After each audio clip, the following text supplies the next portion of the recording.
आगे बढ़ेंगे। GOC incharge शुमाली कमांड ने ऑपरेशनल प्लान 2024 का जायजा लिया है। शुमाली army commander lieutenant general Upendra Dwivedi ने राजौरी सेक्टर के फॉरवर्ड इलाकों का दौरा किया और तैयारियों का जायजा लिया। मौजूदा सिक्योरिटी सूरत हाल के चलते ऑपरेशनल तैयारियों का जायजा लिया गया। मुख्तलिफ अफसरान के साथ तबादला ख्याल किया गया।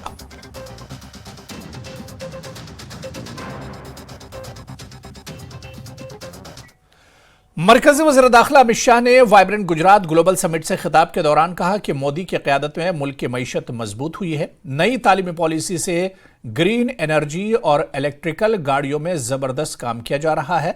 उन्होंने कहा कि वो तमाम सरमायाकारों से कहते हैं कि वो गुजरात के साथ कश्मीर में भी सरमायाकारी करें। धन्यवाद, अभिनंदन मनोज जी को भी देना चाहता हूं। हम गुजराती जाने जाते हैं दुनिया भर से इन्वेस्टमेंट लाने में। आज गुजरात से मंच पर से मनोज सिन्हा जी ने कश्मीर में इन्वेस्ट करिए इसकी अपील की है। मैं गुजराती इंडस्ट्रियलिस्टों को भी जरूर कहना चाहूंगा कि नॉर्थ में आप एक्सपांशन करना चाहते हैं तो कश्मीर में ही करिए और कश्मीर को भारत का अभिन्न हिस्सा बनाने का मोदी जी का जो प्रयास है उसका साथ लीजिए। वहीं लेफ्टिनेंट गवर्नर मनोज सिन्हा ने वाइब्रेंट गुजरात ग्लोबल समिट 2024 में जम्मू कश्मीर में सरमायाकारी के मौके पर एक सेशन से खिताब किया। उन्होंने कहा कि जम्मू कश्मीर में सरमायाकारी का मतलब मुल्क में सरमायाकारी करना है। सिन्हा ने कहा कि गैर मुल्की सयाहों की तादाद में 2.5 गुना से ज्यादा इजाफा हुआ है। वज़ीर आज़म ने जम्मू कश्मीर की तरक्की में खुसूसी ताउन किया है। जम्मू कश्मीर सनतकारी की राह पर आगे बढ़ रहा है। पिछले 4 सालों में जम्मू कश्मीर की हालत बहुत बदली है। जम्मू कश्मीर में गुर्बत भी कम है। जम्मू कश्मीर अमन की राह पर गामजन है। जम्मू कश्मीर की परिस्थितियां पिछले 4 वर्षों में काफ़ी बदली हैं और जो न्यू इंडस्ट्रियल स्कीम भारत सरकार ने जम्मू कश्मीर में निवेश के लिए बनाई है, मैं ये बात कहना चाहता हूं कि आज देश के बाकी राज्यों की तुलना में सबसे ज़्यादा इंसेंटिव जम्मू कश्मीर दे रहा है। पावर टैरिफ भी देश में सबसे कम जम्मू कश्मीर में है। लैंड बैंक भी हमने पर्याप्त बना लिया है और मुझे लगता है कि वहाँ का हैंडलूम हो, हैंडीक्राफ्ट हो या हॉर्टिकल्चर प्रोड्यूस, देश का 2/3 एप्पल हम प्रोड्यूस करते हैं, बेस्ट सैफरन हम प्रोड्यूस करते हैं, बेस्ट वॉलनट हम प्रोड्यूस करते हैं और HADP holistic agriculture development plan के कारण ये प्रोडक्शन हमारा बढ़ने वाला है। तो टूरिस्ट पिछले 2 वर्षों में आप देखेंगे पिछले साल 1,88,00,000 लोग आए, इस साल का आंकड़ा 2,12,00,000 रहा है। तो अनप्रेसिडेंटेड आज़ादी के बाद इतने टूरिस्ट कभी नहीं है। तो हॉस्पिटैलिटी सेक्टर हो, होटल्स हो, हेल्थ एंड वेलनेस हो, इनलैंड कंटेनर डिपो हो, कोल्ड चेन हो, मैन्युफैक्चरिंग हो, तो इन सभी सेक्टर्स में आज सुबह से बड़ी सार्थक बैठक हुई है। एसोचैम के सदस्यों के साथ एक बड़ी मीटिंग हुई और 7 MOU हम लोगों ने साइन किए हैं। माननीय गृहमंत्री जी ने अपने उद्बोधन में जो बात कही उसके कारण मुझे लगता है कि निवेश की संभावनाएं और बढ़ रही हैं। जम्मू कश्मीर शांति और विकास के पथ पर बढ़ रहा है और उसमें माननीय प्रधानमंत्री जी की दृढ़ इच्छा शक्ति के कारण जो फैसला हुआ 5 अगस्त 2019 को, उसका बड़ा योगदान है। सर, एक पीयूष गोयल जी कल बोल रहे थे अपनी स्पीच में कि लुलु मॉल जो अहमदाबाद में 4,000 करोड़ का एक मॉल बना रहा है, लखनऊ बनाया, उसने जो है जम्मू कश्मीर में भी लुलु मॉल बनाने का ऐलान करा हुआ है। देखिए, वहाँ इमार ग्रुप जो है एक 10 लाख स्क्वायर फुट का मॉल बना रहा है, उसमें 2 फ्लोर लुलु ने लिया है। एक CA चेन भी लुलु ने बनाया है और 2 IT टावर इमार के लोग बना रहे हैं, एक श्रीनगर में, एक जम्मू में। आगे बढ़ेंगे। कांग्रेस ने लोकसभा इंतखाबात की तैयारियां तेज कर दी हैं। जम्मू कश्मीर और लद्दाख लोकसभा सीटों के कांग्रेस के कोऑर्डिनेटर्स की दिल्ली में मीटिंग हुई। न्यूज 18 से बात करते हुए पार्टी लीडर नरेश गुप्ता ने कहा कि ब्लॉक लेवल से लेकर पंचायत लेवल तक पार्टी को मजबूत करने के मुख्तलिफ पहलुओं पर तबादला ख्याल किया गया ताकि लोकसभा इंतखाबात में बीजेपी को सख्त मुकाबला दिया जा सके और मुल्क को बीजेपी से निजात दिला सके।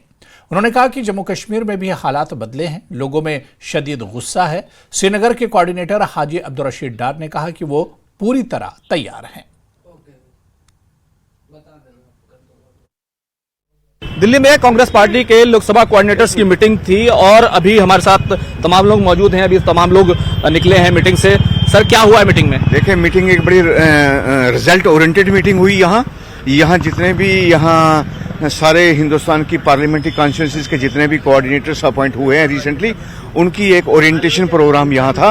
हैंडबुक भी एक उनको हैंडओवर हुई है कि हमको सिचुएशन बूथ लेवल से लेकर पंचायत लेवल से लेकर ब्लॉक को लेकर डिस्ट्रिक्ट को लेकर कोऑर्डिनेशन कैसे करनी है और कैसे हमने अपने पार्टी स्ट्रक्चर्स को स्ट्रेंथन देकर, ताकि हम इस पार्लियामेंट्री कॉन्स्टिट्यूंसी जो इलेक्शंस आने वाले हैं, हम बीजेपी को जहां जहां जिसके साथ कंटेस्ट है, कोई रीजनल लेवल पर हो, कोई नेशनल लेवल पर हो, हम एक अच्छा कंटेस्ट, अच्छी फाइट दे सकें और आने वाले 24 में जो 24 आ रहा है नेक्स्ट, उसमें कोशिश की जाएगी पूरी के जो इंडिया अलायंस है, इंडिया अलायंस की यहाँ सरकार बन पाए और ताकि इनसे हमें निजात मिले।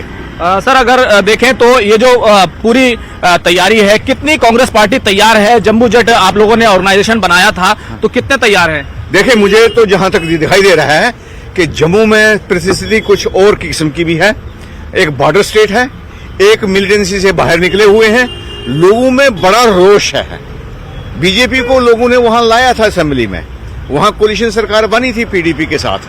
अब इनकी क्या अंडरस्टैंडिंग थी उस वक्त हमें नहीं मालूम, हम चूंकि बाहर थे, मगर जो कांग्रेस की कंट्रीब्यूशन हिंदुस्तान में रही है, इस भारतवर्ष को बनाने में रही है, वो एक तारीख है, वो एक हिस्ट्री है, उसको जुटलाया नहीं जा सकता। उसे नहरों से नहरें लगाकर, स्लोगन लगाकर, लोगों को इमोशन से खेलकर या कोई और पॉलिटिक्स रिलीजियस लेवल पर पॉलिटिक्स अपने समाज को बांटने की पॉलिटिक्स पर नहीं चला जा सकता। लिहाजा आज हमारी पूरी कोशिश है कि हम इनको एक स्ट्रांग फाइट दें। तो स्ट्रांग फाइट देने की बात है। क्या कितने तैयार है पार्टी? आप लोग कितने तैयार हैं? बिल्कुल अच्छी तैयारी है, 90% तैयारी है इंशाल्लाह। Thank you. तैयारी आप देखना उस वक्त जिस वक्त इलेक्शन हो जाए उसी वक्त देखना। तो सीधे तौर पर ये तमाम लीडर्स हैं जो आज कोऑर्डिनेटर्स हैं जो मीटिंग में शामिल होने आए थे, सबने कहा है कि वो एक बड़ी गाइडलाइन लेकर, एक हिदायत लेकर जा रहे हैं कि भारतीय जनता पार्टी को हर मोर्चे पर किस तरीके से हराना है। वीडियो जर्नलिस्ट योगेंद्र के साथ खुर्रम शहजाद, न्यूज़ 18 दिल्ली। हिजबुल मुजाहिदीन के दहशतगर्द जावेद मत्तू को 7 दिन की पुलिस हिरासत खत्म होने के बाद आज पटियाला हाउस कोर्ट में पेश किया गया। पटियाला हाउस कोर्ट ने हिजब के दहशतगर्द जावेद मत्तू के पुलिस रिमांड में 5 दिन की तौसी कर दी है। वाज़ेह है कि मत्तू को हाल ही में दिल्ली पुलिस के स्पेशल सेल ने गिरफ्तार किया था। रिमांड नोट हिजब की फंडिंग की तफसीलात को जाहिर करता है। पाकिस्तान से हिजबुल मुजाहिदीन के कारिंदों ने जम्मू कश्मीर में दहशतगर्दी की सरगर्मियों के लिए हवाला चैनल्स के जरिए रकम भेजी है। पश्मीना शॉल, कालीन के कारोबार के बहाने पाकिस्तान की तरफ से रकम भेजी गई। सोपुर का रहने वाला जावेद A++ कैटेगरी का दहशतगर्द था।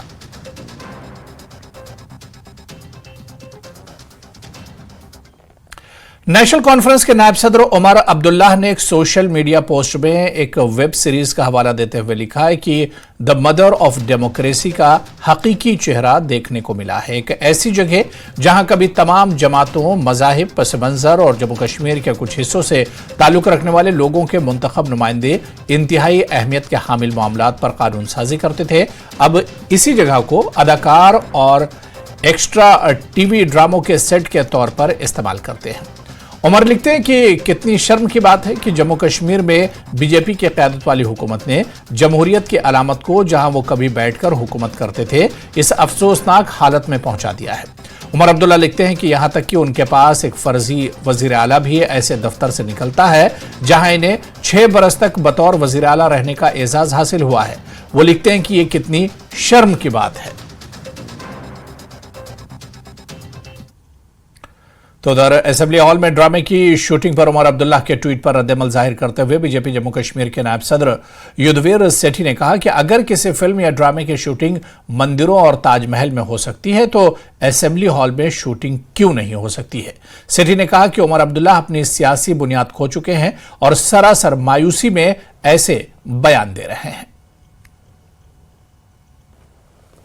वाइस प्रेसिडेंट जम्मू कश्मीर युद्धवीर सेठी हैं।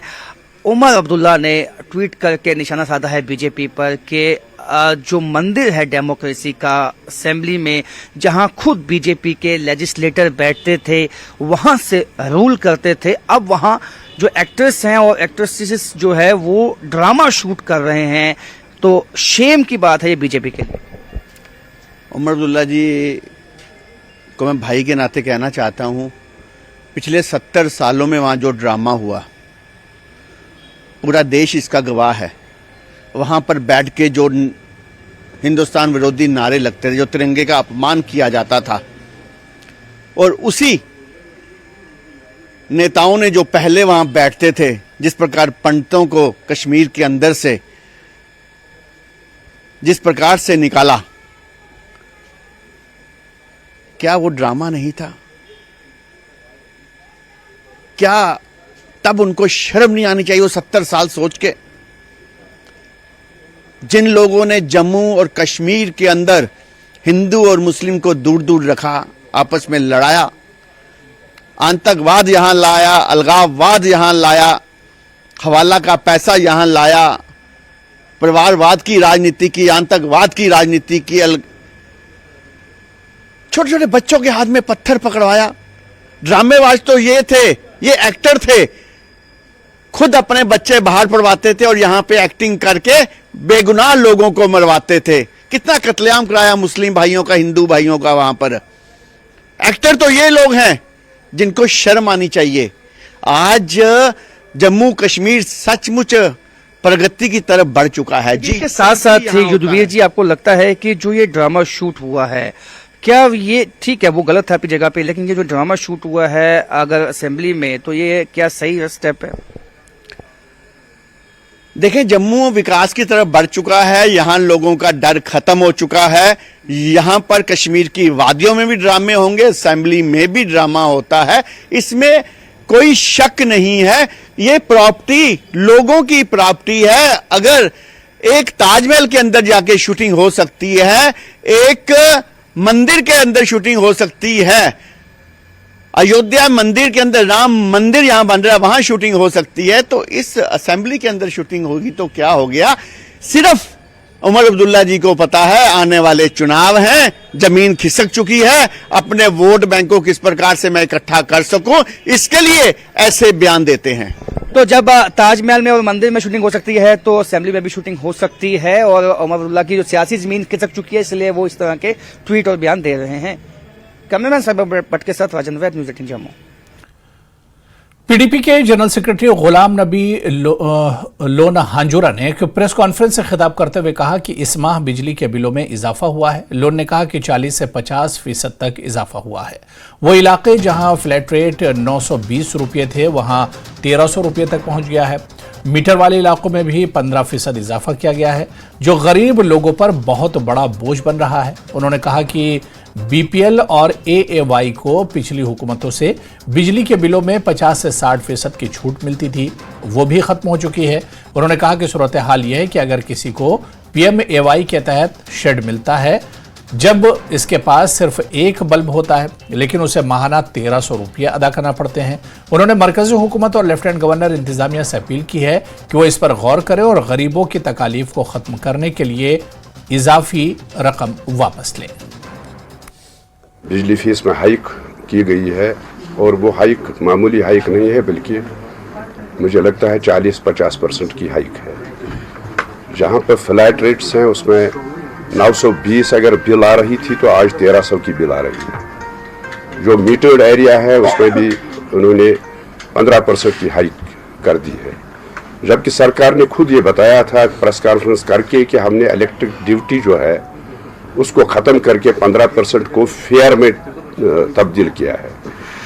लेकिन आज जब देखते हैं तो उन्होंने उस वक्त ये कहा था कि हमने कोई हाइक नहीं की है फेयर में, लेकिन आज जब देखते हैं जो बिल्स आ रही हैं उसमें 15% हाइक की गई है मीटर्ड एरियाज में, और उसके साथ साथ लोड भी बढ़ाया गया है।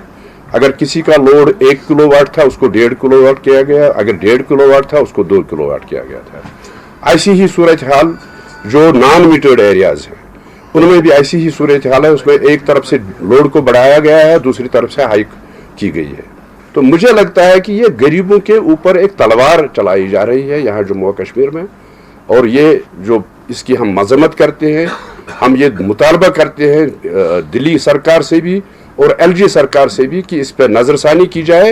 ये जो बिजली फीस में हाइक की गई है इसको वापस किया जाए, ताकि जो यहाँ के गरीब लोग Swami Vivekananda medical mission trust ने जम्मू में अपने यौम तासीस मनाया। मरकजी वज़ीर ममलिकत डॉक्टर जितेंद्र सिंह ने भी तकरीब में शिरकत की।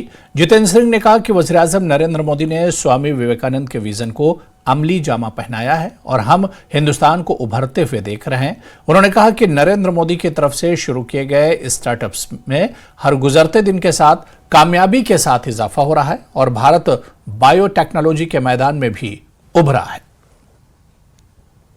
Swamiji's birth anniversary this year assumes all the more importance because we have seen India moving in the direction that Swamiji had envisaged for us.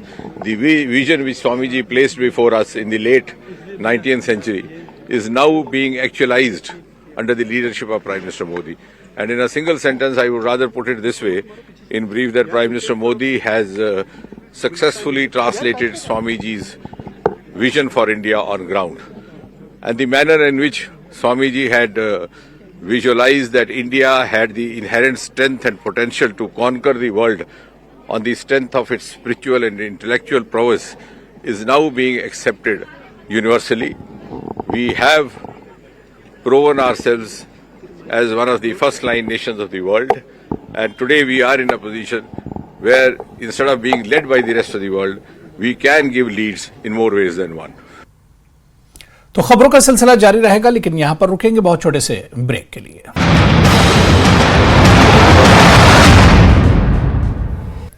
संख्या में कर्मचारी पहुंचे बिजली बोर्ड के मुख्यालय। ओपीएस लागू करने और स्थायी एमडी की नियुक्ति इनकी मुख्य मांग। हिट एंड रन कानून के विरोध में बरोटीवाला के ट्रक चालक हरियाणा और पंजाब सीमा पर धरने में बैठे। बीबीएन से जाने वाले सभी ट्रकों को बाहरी राज्यों में जाने से रोका। अयोध्या में राम मंदिर में प्राण प्रतिष्ठा के कार्यक्रम में शामिल होंगे कैबिनेट मंत्री विक्रमादित्य सिंह। प्राण प्रतिष्ठा का निमंत्रण पाने वाले हिमाचल के इकलौते राजनीतिज्ञ। रामलला के प्राण प्रतिष्ठा कार्यक्रम को लेकर बोले बीजेपी प्रदेश अध्यक्ष डॉक्टर राजीव बिंदल। आराध्य श्री राम हजारों बलिदानों के बाद होंगे अपने मूल स्थान पर स्थापित। सोलन के अमीर साहिल ने हिमाचल का बढ़ाया मान। दिल्ली में नेशनल किक बॉक्सिंग चैंपियनशिप में जीता स्वर्ण पदक। मुख्यमंत्री सुखविंदर सिंह सुक्खू ने हिमाचल प्रदेश राज्य सहकारी बैंक को अपने ग्राहकों की सुविधा के लिए वन टाइम सेटलमेंट नीति बनाने के दिए निर्देश। मुख्यमंत्री ने बैंक के अध्यक्ष और प्रबंधक निदेशक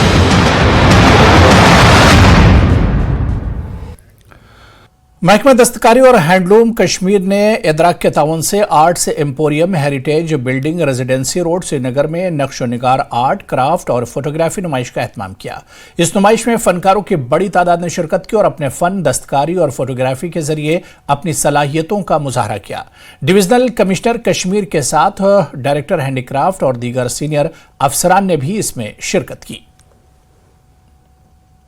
देखा है नक्शे निगार जो इसको रखा गया है और इसमें डिफरेंट आर्टिस्ट ने अलग अलग थीम का एक फ्यूज़न आपको इसमें देखने को मिलेगा। इसमें आपको ट्रेडिशनल और मॉडर्न दोनों का एक अच्छा फ्यूज़न आपको देखने को मिलेगा। एक प्लेटफॉर्म मिलता है हमारे डिपार्टमेंट के द्वारा लोगों को कि ताकि वो और बाहर आए और उनकी जो क्रिएटिविटी है वो सामने ला सकें।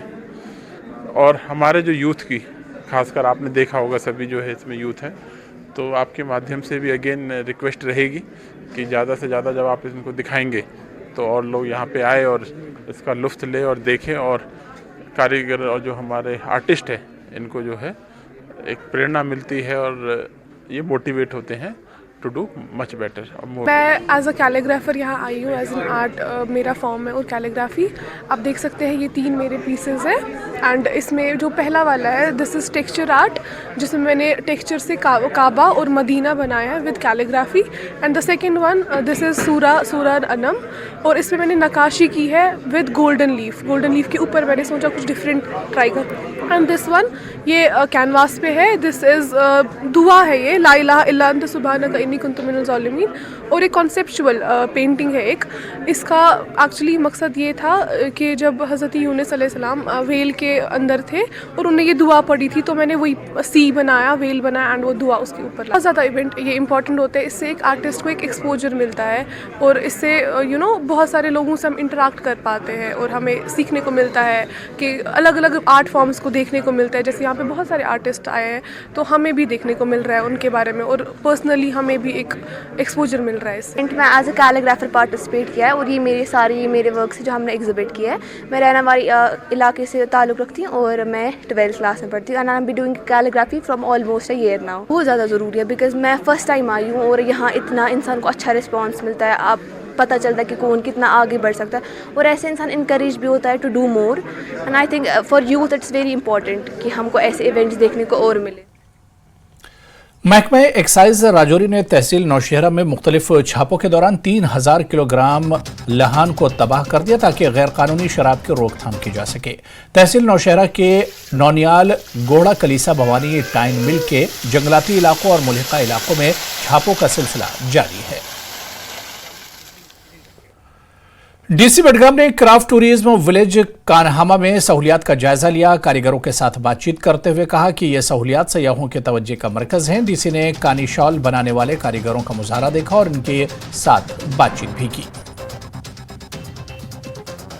सबसे इम्पोर्टेंट आर्ट्स में से जो है वो कन्नी शॉल मेकिंग, उसके इर्द गिर्द इस्टेब्लिश हुआ है। आज उसको हम देखने आए थे कि क्या यहाँ पे फैसिलिटीज़ हैं, यहाँ के जो वीवर्स हैं, जो आर्टिजन्स हैं, वो यहाँ पे कॉमन फैसिलिटी का किस तरीके से यूज़ कर रहे हैं और क्या हमारी तरफ से और कुछ मदद दी जा सकती है जिससे ये और अपग्रेड हो सकता है। फेस लिफ्टिंग के बारे में हो या बेसिक फैसिलिटीज़ के बारे में हो, बेसिक फैसिलिटीज़ को अपग्रेड करना हो, उसके अलावा और कैसे क्रिएटिव बनाया जा सकता है ताकि जो लोग यहाँ पे बाहर से। तो चलिए इस बुलेटिन में अभी फिलहाल इतना ही। आदाब।